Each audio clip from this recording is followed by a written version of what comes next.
Are the Psycho Rangers powered by the Morphing Grid?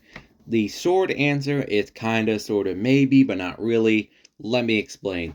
Alright, so in space, the Psycho Ranger were introduced to act as the evil counterparts to the in space team, but their powers are established to come from Dark Spectre, who is like the kind of like the background villain, who's just like there. He keeps things going in the beginning, but he's not really important until the end.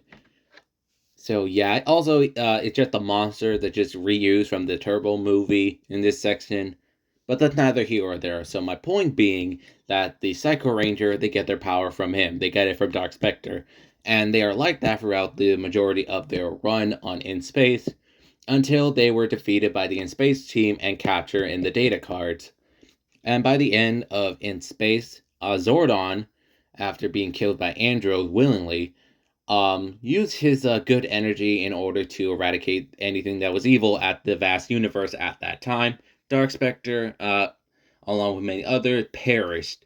So when the Psycho Ranger, when they were brought back into the show, thanks to the Lost Galaxies crossover with In Space, it's not really established what they're being powered by because Dark Spectre is dead, and they get their powers from him initially. So unless Drakina is somehow powering them up, or maybe their ship, or maybe they're like giant batteries where they pretty much have some charge left in them from Dark Spectre's initial powering up.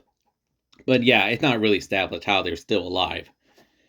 And also, it also should be mentioned that in Psycho Pink was able to survive the attack that destroyed the rest of her teammates, and she is struggling to survive on her own power. That is until she gets the Savage Sword, where she gets fine, you know?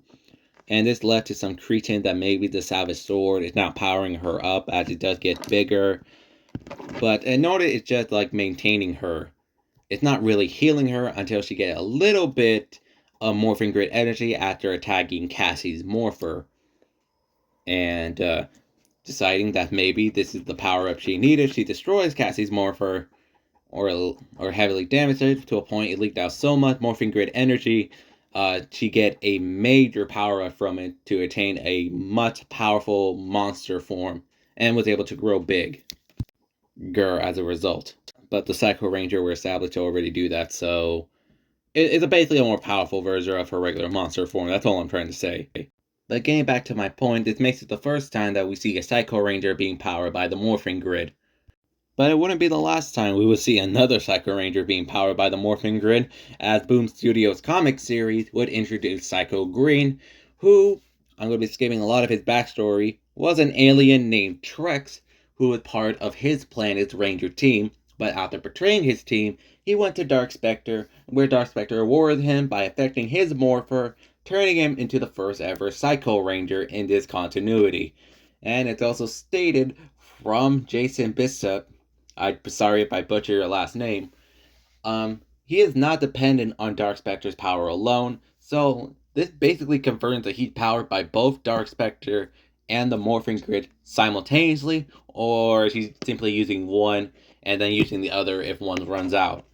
But yeah, that makes it the second time that a Psycho Ranger is powered by the Morphing Grid. But to answer the question on whether or not the Psycho Rangers are powered by the Morphing Grid, primarily no. They're not powered by the Morphing Grid, they're usually powered by something else entirely. But with that being said, it leads to another interesting discussion on what really makes a Power Ranger. Because if we assume the first thing they require to be a Power Ranger technically would be a connection to the Morphing Grid, but since the Psycho Ranger are not the only beings shown to be Power Rangers like, but are not linked to the Morphing Grid, characters like Magna Defender and Vika, the Blue Centurion, and the Phanta Ranger also come to mind. Because despite being Ranger-like, like they have Zords, they have power, some have Ranger in their name, they're not explicitly stated to be linked to the Morphing Grid one way or the other, and they're not really classified as Ranger as such. But that's like a video for another day. So if you like more videos like this in the future, make sure you leave a like, comment, and subscribe.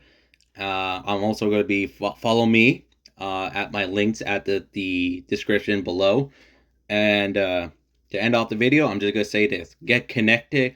I'm logging off. Mr. Awesome out.